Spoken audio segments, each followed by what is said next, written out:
and welcome to Lake, a show about our beautiful city of Bellevue. I'm your host, Heather Wong, Public Information Officer for the Bellevue Fire Department. Today, we're coming to you from the South Bellevue Community Center in Eastgate Park. This City of Bellevue gem, in partnership with the Boys and Girls Clubs of Bellevue, provides inclusive opportunities for recreation, fitness, education, and celebrations to help build a healthy community. It's also not too far from an emergency road closure you'll learn about in this episode. The extended closure is required to reinforce Lakemont Boulevard with a bridge over a failed culvert. We'll also share an inside look into how Bellevue is working to better understand and prevent targeted violence in our communities. Plus, you'll get the chance to hear from participants in a community workshop focused on sharing culture, building connections, and creating community. And get ready to drink it all in. We'll take you on a tour around the city of new water bottle refilling stations, good for your body and good for the planet. The city declared an emergency at a section of Lakemont Boulevard just a few miles south of here earlier this year to address potential public safety and environmental hazards due to a failed culvert where the road crosses Coal Creek. The fix includes building a new bridge to stabilize the roadway, resulting in a closure for 8 months that started October 24th. A lot of Bellevue travelers in that area have been asking some good questions about the process and the impacts of the closure. So, we've invited project experts Linda DeBolt and Ryan Shelton of Bellevue Utilities to answer some of your questions.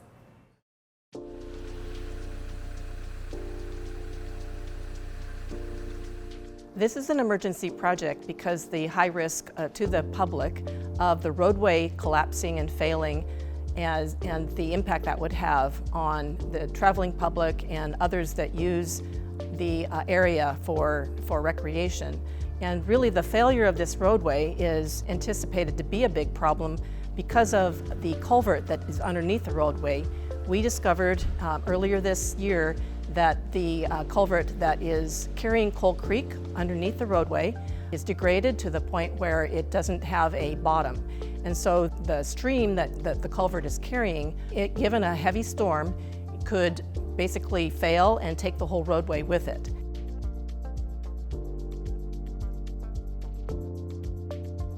Really the solution of the problem is to replace the failed culvert. And the reason that the bridge is the best solution is that we need to replace the culvert in phases. Replacing a culvert takes usually many years to happen because of the environmental permitting that's required for culvert replacement of a stream that is fish-bearing. And so because this is an emergency, we needed to do it in 2 phases to protect the traveling public first, in case there's a big storm coming in this winter. And so doing an emergency bridge project will safeguard the roadway.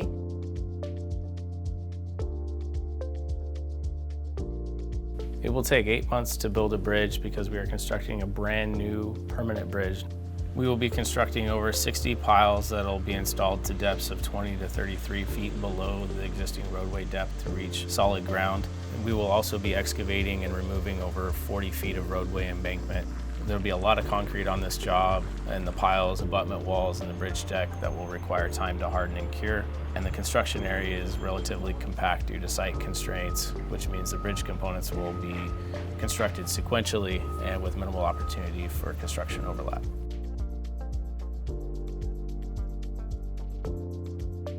This is a full 24/7 closure for 8 months because we will be removing the roadway, creating a big hole in the ground. The contractor will have all their construction vehicles and equipment within the existing roadway footprint, and there are no opportunities for us to get pedestrians and vehicles safely through the work area.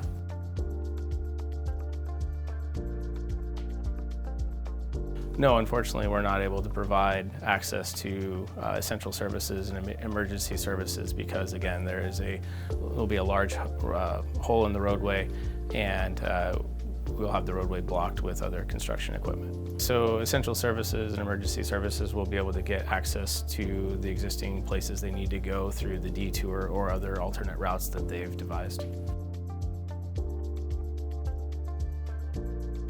What we saw during the first week that the road was closed is that commuters had quite a bit of delay in using the detour route, which is basically Forest Drive going to Coal Creek Parkway. And this is something that we had not anticipated, but we did get reports back of a lot of delays. As a result of that, we've been working with our transportation department to make changes to traffic management to help that traffic flow on the detour route, and we are finding that it is getting better.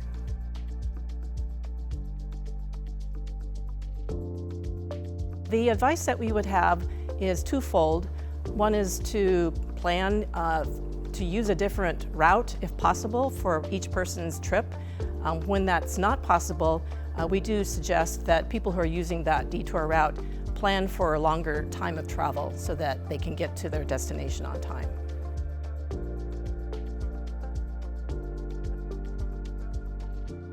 Redtown Trailhead will be open, so come on up. Expect that you will have minimal delays and added construction noise during your visit.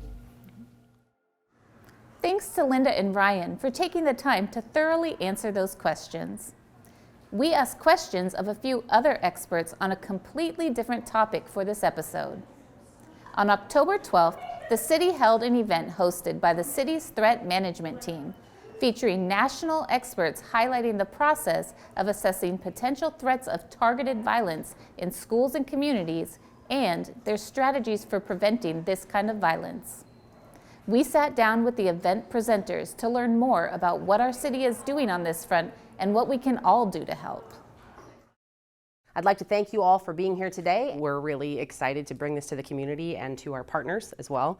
Walk through exactly why we call it targeted violence and what the full gamut of that threat might be. Sure. So the term targeted violence, the term was coined by some pioneers in the field of threat assessment to refer to essentially planned acts of violence. One of the big myths about the mass shootings problem is that these are impulsive acts by crazy people. That is not the reality of what happens in these situations. The perpetrators of these attacks often are planning over a significant period of time what they intend to do. So the term targeted violence really refers to that process coined by some pioneers of the field of threat assessment to describe a detectable behavioral process that leads up to these events. And therein lies the hope of the work of this field, which is that these warning signs can be recognized in advance, and there is the potential to intervene and prevent people from committing this type of violence. How else are you seeing this type of violence sort of evolve in our current day and with the things that we are faced with now? I think one way that this violence has evolved is that we've seen shooters continue to research and research prior attackers and prior perpetrators of violence. And so one thing that's really important, I think, as community members is to be aware of that and to keep an eye out for if there are students that are, all of a sudden really interested in the Virginia Tech school shooting. While there might be some academic merit and reason behind that, if we're noticing people that are really fascinated with Columbine and things like that, just to dig a little bit deeper and really just ask the question of why and put that into context. And I think as individuals and individuals who read the news, being careful of how we talk about this in public and not focusing on the photographs of the perpetrators, but really on the survivors and the first responders and the communities that are, faced with recovery for the rest of their lives. Law enforcement perspective of things, right? I mean, there's been a long time where we looked at these guys as the bad guys or the evil guys, and we got to kick them out of our environments and get rid of these people and put them in jail. That's not realistic in terms of our jail systems right now. Just basic education. We can't just kick people out, and there's an obligation by law that we need to provide some sort of education to students in some of these school environments. So we've got to find a method that doesn't just try to eliminate people from these spaces, but also is a resource for these kids to get better and move forward, and hopefully, as a community, come together around this person to protect ourselves and our community and protect them from any progress that they might make down this pathway to violence.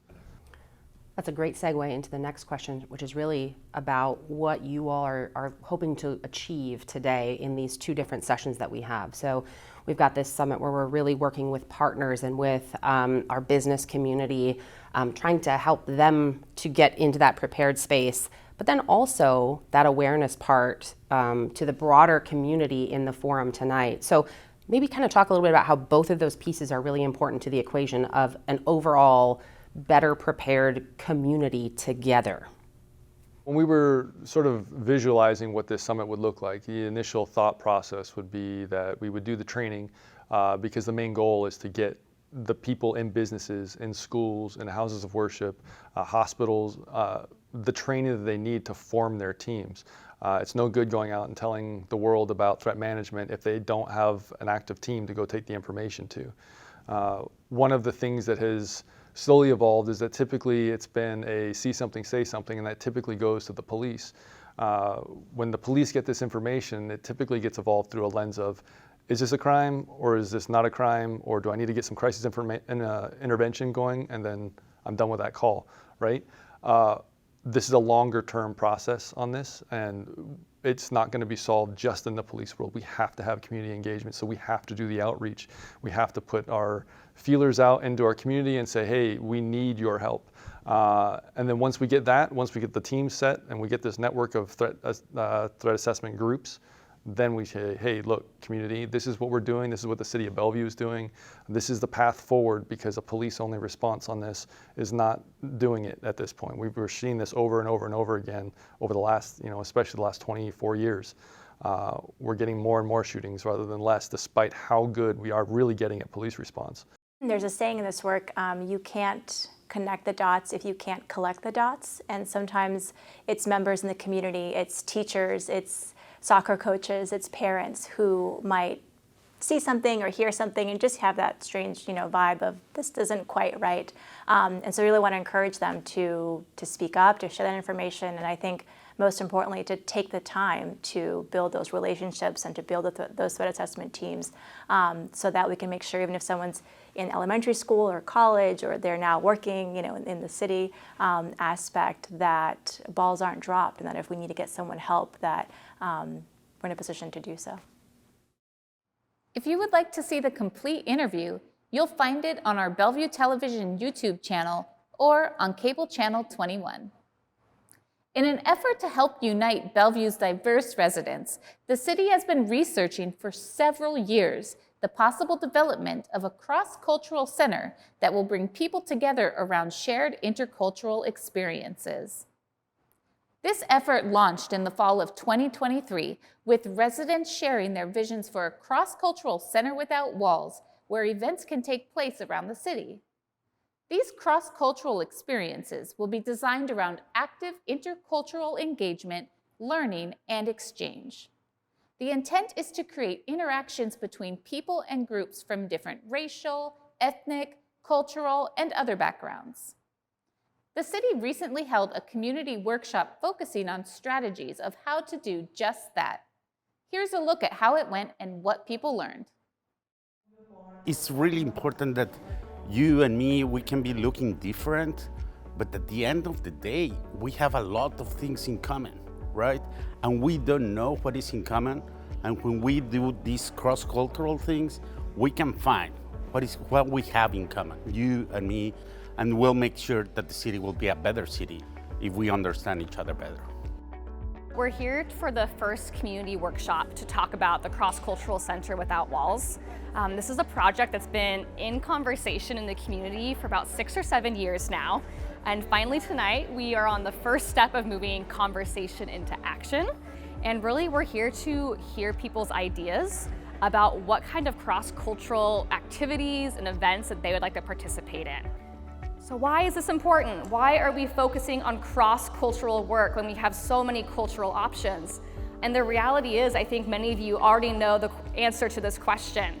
Bellevue is so diverse, and it's getting more diverse every year. In the past 20 years, our community has changed drastically. The number of folks who were born in the country other than the US has increased from 25% to 42%. Folks who identify as a race other than white has nearly tripled from 21% to almost 60%. And families that speak a language other than English at home as their primary language has increased from 27% to 45%. Today we are in Odell Middle School, part of Bellevue School District, and in the district there are 103 different languages spoken across students and families there. That's an incredible level of diversity. I think it's important for any culture to recognize that they have a culture.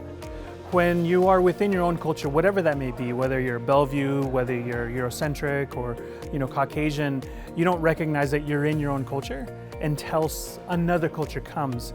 Then you start realizing there's differences. And for someone who maybe has not experienced other cultures, you can build community better. If you understand other people's culture, when you have multiple cultures in any environment, there's a lot to be gained instead of a lot to be lost. And I think if we can just view it that way, we will just be, first of all, more open to others, but as well, we're gonna be more open to so many things we never even knew existed. Food, culture, song, dance, art, so many things. Communication is the key, and the only way that two cultures get a chance to really understand each other is through communication. So this is a forum for communication. So that's why I'm here. I'm thankful to the city of Bellevue for sponsoring these type of programs. We know that the rich diversity is out there. The question is, what are we going to do about it? How are we going to really get the gifts that those cultures all have to offer? We all are interested in living in a society that is safe. Well, safety comes in knowing each other, because if we take the time to learn and know each other, then we're less fearful of each other, and then we invite each other in and we look out for each other. We have to understand each other's cultures and their heritage, and then when we understand, we start respecting them. When we start respecting them, we accept them. There are differences, but there are a lot of similarities too. And then we could all together form a very strong community. This place is for everybody. No one could own it. We all could share it with love and respect.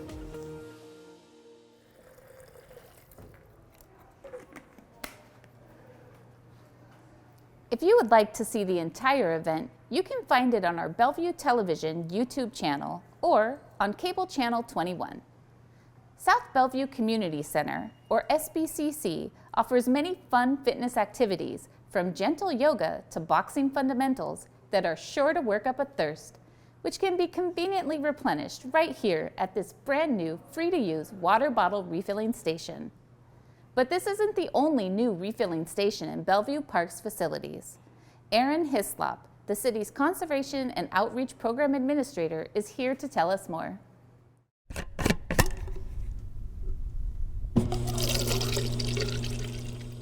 Utilizing grant funding, the City of Bellevue Utilities and our Parks Department have partnered in 2023 to add 5 new water bottle refilling stations in our high-traffic community locations.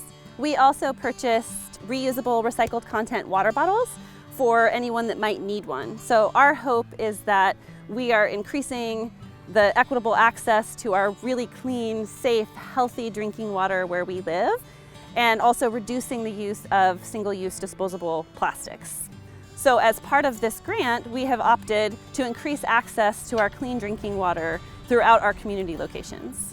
Currently, we have 50 drinking fountains throughout the Parks Department, the community centers, and the parks, and 12 of those are bottle fillers. When we go to replace these fountains, we are going to make them bottle fillers where we can and where it makes sense to have them. We get a lot of comments about, can we have a bottle filler here? We can't have a bottle filler there. And then the community centers, we're pretty much going to get those right away. Eventually, all the fountains are going to be changed out at some point. If you notice people hiking around and walking around the trails, they all have water bottles on them, and they're just so much easier to fill with the bottle fillers instead of trying to do the drinking fountain fill up. You'll see we were thoughtful about not only where to place each of these bottle filling stations, but also how to make them the most attractive and the easiest to use for our community members. So here at Crossroads International Park, we have an outdoor refiller that's located along the popular walking path. It's located near a high-use, high-rented picnic shelter. It has a bench to stop and take a drink of water. It also has a water bowl for our furry family members as well. We added a water bottle refiller upstairs at the South Bellevue Community Center near the rooms used for youth and community activities. We added another outdoor refiller that was placed at the Bannerwood Sports Park for all our thirsty baseball players and their fans. That refiller you will see is also red to honor the Seattle University sports team at that location. We added an indoor refiller at Crossroads Community Center past the front desk near the restrooms and the activity rooms to serve those community members. And finally, we added another refiller outside at the Mercer Slough Environmental Education Center to help serve community members that come to walk those trails and others that utilize that beautiful location. The best thing our community members can do to be a part of these efforts is to remember to bring your own bottle wherever you go instead of purchasing that single-use disposable plastic. We are planning with additional grant funding to install more of these water bottle refilling stations in 2024. So if you know of a location in Bellevue that's a high traffic community spot where this could be a perfect place to place a refiller, then please email recycle@bellevuewa.gov and we will do our best to investigate.